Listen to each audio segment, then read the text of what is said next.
Et Tigre Obscur, c'est donc le 5e volume d'une série, en fait, Le Royaume des Insensés.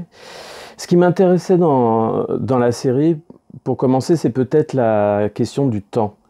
C'est-à-dire que je me suis aperçu que en développant une histoire sur autant de volumes, on arrivait à créer l'illusion d'une temporalité, d'une épaisseur temporelle, d'autant que Tigre Obscur se déroule 15 ans après les 4 autres volumes de la série.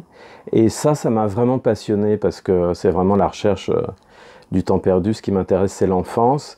Je commence par des personnages qui sont enfants, mais ce qui est intéressant pour moi, c'est qu'une fois qu'ils sont adultes dans le dernier volume, on peut se retourner sur leur enfance d'une autre manière, donc, et aborder leur traumatisme et le résultat de ces traumatismes.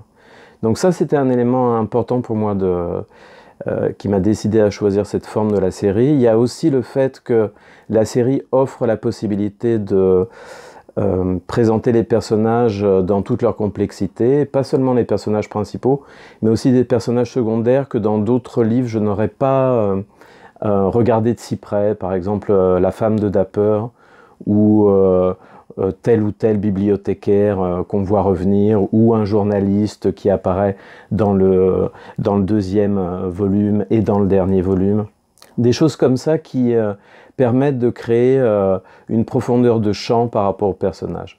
Et puis la 3e chose, c'est que finalement, cette série policière, elle vient pas de la littérature, mais elle vient du cinéma et des séries télévisées, et que c'est une façon de mettre en scène dans l'écriture quelque chose de très visuel, peut-être aussi de très théâtral, parce que il y a 5 volumes, Tigre Obscur est le dernier, et c'est comme 5 actes d'une tragédie.